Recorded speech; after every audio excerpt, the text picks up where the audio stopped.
তিশা পরিবারে শুরু হয়ে গেছে এক অদ্ভুত অসুস্থ প্রতিযোগিতা। একের পর এক সারপ্রাইজ দেখার জন্য সিট বেল্ট বেঁধে বসুন। এই সব সস্তা বিনোদন নিতে নিতে আপনাদের জীবনের মূল্যবান সময় যে কখন শেষ হয়ে যাবে টেরও পাবেন না। যতটুকু পারি সবাইকে নিয়ে একটু একটু করে কথা বলার চেষ্টা করব। অবশ্যই শেষ পর্যন্ত পাশে থাকবেন এই আশায় আছি। যারা লাইক দিয়ে পাশে আছেন তাদের জন্য রইল অনেক ভালোবাসা এবং দোয়া। আসসালামু আলাইকুম প্রিয় আপু ভাইয়েরা, আশা করি আপনারা সবাই অনেক ভালো আছেন। তো চলুন শুরু করি। প্রথমে তানজুকে নিয়ে শুরু করি। এই যে পরিবারটা, এই পরিবারের আসল সমস্যা হলো এদের নিজস্বতা বলতে কিছু নাই। একজন কোথাও কোনো ব্লগিং চ্যানেলে কিছু একটা দেখলো, সেটা হুবহু নকল করে নিজের ব্লগে অ্যাপ্লাই করে।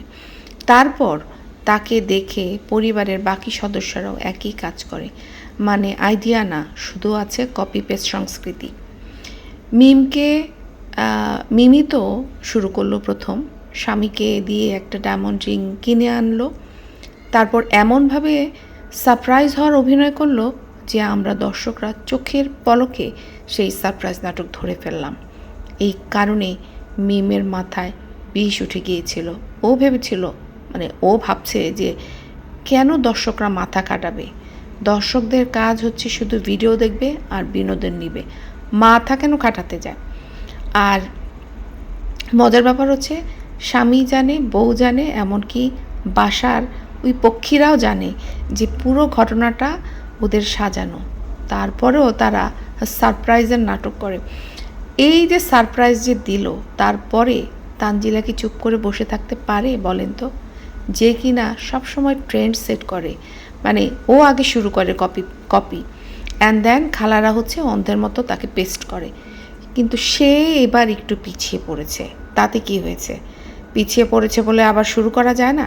তো খালা যেহেতু ডায়মন্ড রিং দিয়ে লাইমলাইটে চলে এসেছে, আবার ওইদিকে তার বাবা তার মাকে আপনার তাজা ফুল দিয়ে রোমান্টিকভাবে সময় কাটিয়েছে। তানজিলা কি করবে? তানজিলাকে তো কিছু একটা করতে হবে, তাই না? তো সেই কারণে তাকে ক্যান্ডেল লাইট ডিনারে যেতে হচ্ছে। এই ক্যান্ডেল লাইট ডিনারটা যদি মিমের আগে হতো তাহলে বুঝতাম যে না, নিজেরা প্ল্যান করেছে। কিন্তু ক্যান্ডেল লাইট ডিনারটা ঠিক ওই মিমের সারপ্রাইজ ডায়মন্ড রিংয়ের পরে কিন্তু হলো। তো এবারও কিন্তু একই জিনিস কপি করা হয়েছে। সাকিব একটা আংটি কিনে এনে তাকে সারপ্রাইজ দিচ্ছে। ওদের সারপ্রাইজটা এমন যে পাড়াপড়শি সবাই জানে, শুধু দর্শকদেরকে দেখাতে হবে যে এটা সারপ্রাইজ। ওদের কাছে আসলে ভালোবাসাটা ভালোবাসাটা ওদের কাছে খুব গৌণ, প্রতিযোগিতাটাই ওদের কাছে মুখ্য। মিম রিং এনে সারপ্রাইজ দিল। কাল হয়তো তিশাও নিশ্চিত বায়না ধরবে তার স্বামীকে যে তাকেও ডায়মন্ড রিং দিয়ে এরকমই একটা ভিডিও বানিয়ে হবে। আর ওইদিকে সাবিনা, সে তো সবাইকে টেক্কা দিয়ে 100 কদম এগিয়ে। সে তো রীতিমতো আস্ত একটা বাচ্চাই সারপ্রাইজ গিফট হিসাবে পেয়েছে। এখন তো আমার ভয় হচ্ছে যে পরিবারের বাকিরা যদি এবার সাবিনাকে কপি করা শুরু করে, তবে কিন্তু এদের পরিবারে একটা আস্ত ফুটবল টিম তৈরি হয়ে যাবে। তখন আর ব্লগ থাকবে না, কান্নাকাটি আর বাচ্চা পরিবার হয়ে যাবে। মিমের মতো তানজিলার অভিনয়টা কি খেয়াল করেছেন? দর্শকদের বোঝানোর আপ্রাণ চেষ্টা সে করেছে যে সে কিছুই জানতো না, কিন্তু তার মুখের ওই ফেক স্মাইল এবং তার যে মুখের এক্সপ্রেশন, সেটাই কিন্তু বলে দিচ্ছিল যে স্ক্রিপ্টটা সে নিজেই লিখেছে।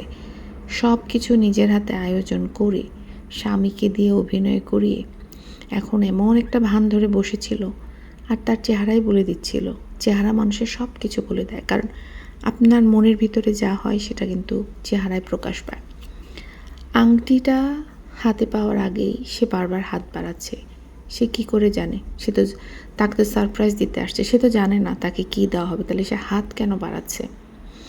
তারপর তার সামনেই কিন্তু আংটিটা ছিল, কিন্তু সে আংটিটা না নিয়ে সে তার স্বামীর কাছে গিয়ে অভিনয় করার চেষ্টা করছে যে কি এনেছো। কিন্তু আংটিটা তার সামনেই ছিল। এত অভিনয় মানুষ করতে পারে? আল্লাহ, আমি অবাক হয়ে যাচ্ছি যে এরা রীতিমতো সিনেমাতে যে কি বলবো এটাকে, এরা অভিনেতা অভিনেত্রী হয়ে গেছে। না, অভিনেত্রী বললে ভুল বলা হবে, ওইটা খুব বড় একটা টার্ম। ওদেরকে এটা বললে ওদের টিকটকার বলা যায়, হ্যাঁ, টিকটকের মানে অ্যাক্টর অ্যাক্ট্রেস বলা যায়। সবচেয়ে মজা লাগলো যে ও আবার জিজ্ঞেস করতেছে ওর স্বামীকে আংটিটা দেখে, আস্তে করে জিজ্ঞেস করতেছে এটা কি ডায়মন্ড রিং। এদের আসলে ধারণাই নাই যে আসল ডায়মন্ডের দাম কত। একটা মধ্যবিত্ত পরিবারের ছেলে মেয়ের জন্য রিয়েল ডায়মন্ড কিন্তু ধরাছোঁয়ার বাইরে। ওরা যেটা কিনছে সেটা বড়জোর জিরকোনিয়াম, যাকে আমরা ডায়মন্ডের দূর সম্পর্কের আত্মীয় বলতে পারি। অথচ সেইটা নিয়ে ওরা এমন বেশি বাড়াবাড়ি শুরু করেছে যে কোহিনূর হীরা হাতে পেয়েছে। দেখেন একটা জিনিস কিন্তু সত্যি যে যাদের আসলে যারা রিয়েল অভিজাত ফ্যামিলি থেকে আসছে তারা কিন্তু এইসব ডায়মন্ড নিয়ে এত বেশি লাফালাফি ঘাটাঘাটি করে না। কিন্তু যেহেতু ওরা হঠাৎ করে টাকা পেয়েছে, ওরা ডায়মন্ডটাকে, অবশ্যই ডায়মন্ডটা অনেক মূল্যবান একটা মানে জেম, তাই না? তো সেটা পাওয়াটা ওদের কাছে একটা স্বপ্ন। তো কিন্তু ওরা এটা বুঝতে পারতেছে না যে একটা রিয়েল ডায়মন্ডের দাম কত, সেটা ওরা কেনার মতো ওদের সামর্থ্য নাই। আর ওদের যে হাজব্যান্ডরা যারা কোনো কাজই করে না, বেকার, তাদের পক্ষে তো কেনা অসম্ভব। এই কারণে ওরা এই যে কথাগুলো বলে ওরা নিজেরাই কিন্তু আসলে হাসির পাত্র হচ্ছে। আর সবচেয়ে মজা লাগতেছে এই যে তানজিলা বলতেছে ডায়মন্ড গিফট পেয়েছে, মিম বলছে ডায়মন্ড গিফট পেয়েছে। এখন যদি কোনো ডাকাত দল ওদের এই ভিডিও দেখে এবং ওদের বাড়িতে যদি হানা দেয় এবং সেখানে গিয়ে যখন এই হীরা খুঁজে পাবে, মানে সরি ডায়মন্ড যখন পাবে, তখন তো ডাকাতও কপাল চাপড়াবে ভেবে যে কোন নাট্য দলের খপ্পরে পড়লাম। আবার তানজিলা মানে সে বলছিল বসে বসে যে নতুন বলি তার বাবা নাকি অল্পতেই রেগে যায় আর সেও নাকি বাবার জিন পেয়েছে, এরকম কিছু বোঝানোর চেষ্টা সে করলো। তানজিলা জানে যে সে এইসব বলে হাসির পাত্র হচ্ছে। আর সে যে বাপ্পি যে তার বাবা না, এটা যেমন তার বাবার পরিমাণ জানে, তার ফুফিরাও জানে, সবাই জানে। ঘরের কথা তো আর পরের কাছে লুকানো যায় না, তাই না? তো সবাই যখন ওর হাড়ির খবর জানে, তাহলে এই যে সস্তা নাটক ও সাজিয়েছে, এটা করে আসলে কী লাভ? হ্যাঁ, নিজেকে সান্ত্বনা দেওয়া ছাড়া আর কিছুই না। কারণ দর্শকদের চোখে ও তো ধুলো দিতে পারবে না, কারণ দর্শকরা প্রথম থেকে যারা ওদেরকে দেখে আসছে তারা ওর সমস্ত কিছু জানে। তাহলে এই যে বারবার ওর বাবারই মেয়ে, সেটা বোঝানোর বৃথা চেষ্টা করে আসলে কী লাভ? আমি এটা বুঝতে পারতেছি না। সৎ বাবা তো সৎ বাবা, সেটাকে কেন বারবার মানে জন্ম দেওয়া বা মানে কী বলে জন্মদাতা পিতা বানানোর থাকে দরকারটা কি? ওটা ও যদি ফেকও করার চেষ্টা করে, কিন্তু রিয়েলিটিতে তো কখনো ও হয় নাই, ওকে তো ওর বাপ্পি তো জন্ম দেয় নাই। তাহলে ও এটা করে আসলে কি করতে চাচ্ছে? শুধু শুধু লোক হাসাচ্ছে আর নিজেকে রীতিমতো জোকার বানিয়ে ফেলতেছে ও। তো যাই হোক, এরপরে কার জন্য অপেক্ষা করছে সেটাই হচ্ছে দেখার পালা, যে এরপরে কে ডায়মন্ড রিংয়ের গল্প নিয়ে আসবে। তবে আমার কাছে মনে হয় তানজিলা আরেকটু কিছুদিন অপেক্ষা করে এই ডায়মন্ড রিংয়ের কপিটা, মানে কপির যে মানে আমাদের সাথে শো করলো, এটা আরও কিছুদিন পরে করলে পারতো। কারণ খুবই হাস্যকর লাগতেছে যে 2 দিন আগে তার খালা ডায়মন্ড রিং নিয়ে নাটক করলো, 2 দিন পরে সেই একই ডায়মন্ড রিংয়ের নাটক নিয়ে আসছে। একটু থেমে করলেই পারত। যাই হোক, ওদের তো আসলে নিজেদের কোনো মান সম্মান কিছুই নাই, তো ওদের জন্য এটা ঠিক আছে। একটু আগে দেখলাম যে রাজের সবাই ভিডিও টাইটেল দেখে ভাবছেন যে মুখে মাস্ক কেন, একটু রহস্যময় মনে হচ্ছে। আবার সেও খুব রহস্যময় করেই বলছে যে সে শেয়ার করবে না, হ্যাঁ, বা সে তার চেহারাটা দেখাবে না, মাস্কের আড়ালেই থাকবে। খুব সহজ সিম্পল, যে সে হয়তো এক্সপেরিমেন্ট করতে গিয়ে তার দাড়িগুলো চেঁচে ফেলেছে। এখন আয়নায় যখন নিজেকে দেখতে গিয়েছে, নিজের ক্লিন শেপ চেহারা, সেটা দেখে হয়তো নিজেরই ভালো লাগে নাই, তাই মাস্কের আড়ালে মুখটা লুকিয়ে রেখেছে। তবে মুখটা ঢাকলে কি হবে? রাজের কিন্তু অর্ডার দেওয়া বন্ধ হয় নাই। মাস্কের আড়ালে থেকেই সে কিন্তু তার মা, তার বোনকে রীতিমতো ইনস্ট্রাকশন দিয়ে যাচ্ছে কাজের। আর আরেকটা জিনিস দেখেন, বেচারা বোনটা ডেলিভারি সেরে বাসায় কিন্তু একটু বিশ্রামের জন্যই আসছে, কিন্তু রাজের ইনস্ট্রাকশন কিন্তু থেকে তারও নিস্তার নাই। গেস্ট হিসাবে আসছে, বোন তো পরের বাড়ির মেয়ে, তাই না? তো সে যখন ডেলিভারি করে আসছে তার মানে তো তার রেস্টের প্রয়োজন, কিন্তু তাকেও কিন্তু রাজ মানে ফরমাইশ খাটতে হচ্ছে। সে কিন্তু বোনকেও নিস্তার দিচ্ছে। সারাদিন কাজ শেষে একটু ভাবলাম যে একটু বসে শান্তিতে একটু ভিডিওগুলো দেখি, সেখানেও শান্তি নেই। তানজিলার তো নাটক আছেই, তার উপরে মিমকে দেখলাম হাজির হয়েছে শপিং ব্লগ নিয়ে। টাকা উড়ানোর গল্প না শোনালে এদের আসলে পেটের ভাত হজম হয় না। ওইদিকে সাবিনা, ওরে বাবা, সাবিনা তো থামার পাত্রী না, রীতিমতো দর্শকদেরকে ঠান্ডা মাথায় বাস দিচ্ছে। তবে আপনারা ভাববেন না যে এই খেলাগুলো সাবিনা খেলছে, সাবিনার মাথায় কিন্তু খাওয়া ছাড়া কিছু নেই। আসল খেলাটা খেলছে হচ্ছে নেপথ্যের পিছনের কারিগর টোকাই আরিফ। আরিফ এখন পর্দার আড়ালে বসে সাবিনাকে সামনে ধাক্কা দিয়ে দিচ্ছে। স্ক্রিপ্ট লিখছে কিন্তু আরিফ, আর সাবিনা সেটা তোতা পাখির মতো আওড়াতে পারছে না, কিন্তু আস্তে ধীরে কিন্তু বলে যাচ্ছে। সাবিনার চ্যানেলে ভিউ নেই, তাই ভিউ বাড়ানোর জন্য আরিফ এখন এই যে তথাকথিত মাস্টার মাইন্ড তার মাথা খাটাচ্ছে। থাম্বনেল থেকে শুরু করে টাইটেল, এমনকি যারা কমেন্ট বক্সে ওদেরকে নিয়ে নেগেটিভ কমেন্ট করছে সেগুলো হাইড করা, সব এখন আরিফের হাতের কাজ। উদ্দেশ্য কিন্তু আর কিছু না, টাকা। সাবিনা ক্যামেরার সামনে আসবে, এসে তোতা পাখির মতো শিখিয়ে দেওয়া বুলি দর্শকদের সামনে বলবে, অপমান সইবে, দর্শকদের গালি খাবে, আর টোকাই আর পিছনে বসে সে টাকা আয়েশ করবে। আর মিম কি নতুন কাণ্ড করলো ওদের ভিডিও দেখে অবশ্যই আপনাদের সাথে পরের ভিডিওতে বিস্তারিত বলবো। এখন শারমিনের নতুন রাজপ্রাসাদ নিয়ে একটু কথা বলি। একজন আপু আমাকে কমেন্ট করে বলেছে যে ওনার ওই মাল্টি নোংরার ওই বাসা দেখে ওনার নাকি বমি চলে আসছিল। তা আমিও একটু উকি দিয়ে দেখলাম ওনার মানে কমেন্ট অনুযায়ী, ওরে বাবা, একে তো পুরানো বাড়ি, তার উপরে যা নোংরা, অথচ দুই ভাই বোনের অহংকার দেখে মনে হচ্ছিল যে ওরা মনে হয় হোয়াইট প্যালেসে শিফট হচ্ছে। টেনে টুনে একটা জায়গায় এসে শুনলাম শারমিন বলছে যে বাসাটা নাকি ঠিকঠাক করে দিবে, মানে সুইচগুলো একদম নষ্ট হয়ে গেছে, বাসাটা তেল চিটচিটে হয়ে গেছে, কালারটা কেমন যেন পুরানো বাসা সেটা বোঝাই যাচ্ছে। কিন্তু আমার কথা হচ্ছে যে যেহেতু ওরা টাকায় খরচ করবে, যাদের হাতে মানে এত টাকা, যারা সারাদিন টাকা ওড়ানোর গল্প শোনায়, তারা কি খুঁজে খুঁজে শহরের সবচেয়ে নোংরা বাসাটাই পেল? 2 রুমের একটা পরিষ্কার বাসা কি ঢাকা শহরে নাই? বা 1 রুমের একটা পরিষ্কার বাসা কি ঢাকা শহরে নাই? আসলে আমার কাছে মনে হয় কি জানেন, সমস্যাটা ওদের মানসিকতার। মানুষের চোখ তো সেখানেই যায় যেখানে তার মনের মিল থাকে, মানে বলতে হচ্ছে, কারণ ওরা টাকা দিয়ে একটা বাসা নিবে। আপনি যখন টাকা খরচ করবেন, আপনি ধার কর্য করে একটা টাকা নেবেন, সেই বাসাটা অবশ্যই পরিচ্ছন্ন রুচিশীল হওয়া উচিত। ধরেন আমি একটা টিনের ঘরেই থাকবো, কিন্তু সেই টিনের ঘরটা পরিষ্কার পরিচ্ছন্ন থাকা উচিত তো, তাই না?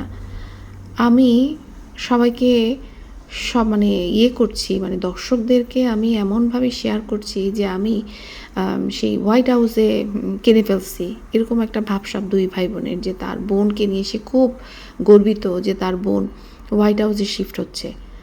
তাহলে সেই বাসাটা এরকম কেন? টাকায় যদি খরচ করতে হবে, একটা ভালোবাসাতে টাকা খরচ করুক, তাই না? যাই হোক, ওদের এই সমস্ত কথাবার্তা শুনতে না আমার দেখতে যেতে রুচি হয় নাই আর কি। তো আমার কাছে মনে হচ্ছে যে এই বাসা মর্গেজ নিচ্ছে নাকি লিজ নিচ্ছে, এই ব্যাপারটা আমি আসলে একদমই বুঝি না। আর ও মনে হয় ওর ভিডিওতে বসে, সেটাও আমি দেখি নাই, ঠিক আছে? এখন কথা হচ্ছে যে এইরকম নোংরা একটা বাসা আমাকে কেউ যদি ফ্রিতেও দেয় তাও আমি যাব না, সত্যি কথা যেটা। রুচির কিন্তু এখানে একটা বড় ব্যাপার আছে, যে আমাকে যদি কেউ বলে একটা বেড়ার ঘরে থাকো, একটা কুঁড়ে ঘরে থাকো, কিন্তু পরিষ্কার পরিচ্ছন্ন, তাহলে আমি কুঁড়ে ঘরেই থাকবো। কারণ আমি যে জায়গাটাতে থাকবো সেখানে যদি আমার মানসিক শান্তি না থাকে, তাহলে আমি কিভাবে থাকবো? অনেকে হয়তো নোংরা জায়গায় থেকে অভ্যস্ত, কিন্তু নোংরা জায়গায় সবাই থাকতে পারে না। ওদিকে তিশার অবস্থা দেখছেন? মিমের ডায়মন্ড রিং, তানজিলার নাটক দেখে তিশা তো পুরাই আওলা হয়ে গেছে। মানে হিংসায় জ্বলতে জ্বলতে সে কী করলো, বিভিন্ন জায়গার বিভিন্ন দিনের পুরানো ভিডিও ক্লিপ সব টেনে টুনে এনে একটা জগা খিচুড়ি পাকিয়ে দর্শকদের সামনে ছেড়ে দিল। একটা মানুষ কত ছোট লোক হলে দর্শকদের এমন পচা বাসি খাবার খাওয়াতে পারে বলেন তো? হাস্যকর ব্যাপার হলো তিশার ভিডিওর টাইটেল। তিশা বলছে যে রিকোয়েস্টেড ভিডিও, সেই যে গতকাল জামাটা পরেছিল জন্মদিন উপলক্ষে, সেই জামাটা ডিজাইন দেখাতে বলেছে দর্শক, কারণ সে বসেছিল, দর্শকরা তার জামাটা ভালো করে দেখতে পারেনি। কিন্তু আমি তো ওই জামার কোনো ডিজাইন তো দেখতে পেলাম না, যে যেই ডিজাইন দেখে দর্শক একদম পাগল হয়ে গেল। মানে সিরিয়াসলি আমি তো তাকে খুঁজলাম যে ডিজাইন কই, সেই একই সাদামাটা জামা আর ওড়নাটা যেভাবে বানায় সেভাবেই। কিন্তু তিশা যেভাবে বলল যে রিকোয়েস্টেড ভিডিও, কেউ যদি ওর জামার ডিজাইন দেখতে চায়, যারা এই রকম জামার ডিজাইন দেখতে চায় তারা কি আদৌ মানুষ নাকি চিড়িয়াখানায় থাকা কোনো বিশেষ প্রজাতির জন্তু? আমার একটু দেখতে ইচ্ছা করতেছে তাদের। পর তিশাকে দেখলাম যে সে গোলাপ নিয়ে বিশাল বক্তৃতা দিচ্ছে, মানে সে গোলাপ বিশেষজ্ঞ হয়ে গেছে। এমনভাবে শেখাচ্ছে কোন রঙের গোলাপের ঘ্রাণ কেমন, আর নাকের কাছে নিয়ে কীভাবে শুকতে হয়, যেন আমরা সবাই ভোদাই। মানে জন্মানোর পরে জীবনে কোনো দিন আমরা গোলাপ ফুল দেখিনি। নতুন বাগান করছে তো, তাই আবেগের চোটে দর্শকদের নাকে ঘ্রাণ গুঁজে দিতে চাইছে, অথচ নিজের ঘরের আসল ঘ্রাণটা পাচ্ছে তো। মানে নোংরামির কথা বলছি আমি। তো বাগান তো তিশার শখ, কিন্তু খাটুনিটা কার? সাথীর। সাথীকে দিয়ে কি না করাচ্ছে। বাগান হতে শুরু করে তিশার ঘরের ইঁদুরে কাটা নোংরা জিনিসপত্র পরিষ্কার করা, এমনকি ইঁদুরে কাটা খাবার পর্যন্ত সাথীকে গিলতে হচ্ছে। একে আপনারা কি বলবেন বলেন? মানে মানে কিভাবে ওকে দাস বানিয়ে রেখেছে। সাথী মেয়েটা কিন্তু তিশার আসল রূপ ঠিক চিনে ফেলেছে, এবং ও মাঝে মাঝে যখন কথা বলে না, ওর যে জবাবের মধ্যেই আপনারা কিন্তু বুঝতে পারবেন যে ও আসলে তিশার কর্মকাণ্ডতে মোটেই হ্যাপি না। আর আমার খুব জানার ইচ্ছা করে যে তিশা যে এই সাথীকে দিয়ে নিজের কিন্তু আপন মামাতো বোন, তাকে দিয়ে যে সে এই পরিমাণে খাটাখাটনি করাচ্ছে, তার বিনিময়ে ওকে কত টাকা বেতন দেয়। সাথীর সাথেই ছিল তাবিয়া রীতিমতো একটা বাচ্চা মেয়ে, কিন্তু ওর কথাবার্তা শুনলে মনে হয় যে ও কয়েক ঘাটের পানি খেয়ে বড় হয়েছে। বাপ্পি আর তিশা সন্তানদের কিন্তু আদব কায়দা শেখায় না, উল্টা ওদের সব কিছুতে সায় দেয়। হ্যাঁ, আবার দেখবেন যে ওদেরকে কিন্তু ক্যামেরায় এসে অপমানও করে। আর যেই পরিমাণে তিশা এই ছেলে মেয়েদের সামনে বসে অন্যকে নিয়ে মাতব্বরি করে, অন্যকে নিয়ে ষড়যন্ত্র পাকায়, তার সন্তানরা তো সেটা শিখবেই। দেখছেন না যে তানজিলা শ্বশুরবাড়িকে কীভাবে হাতের মুঠোয় করে রাখছে।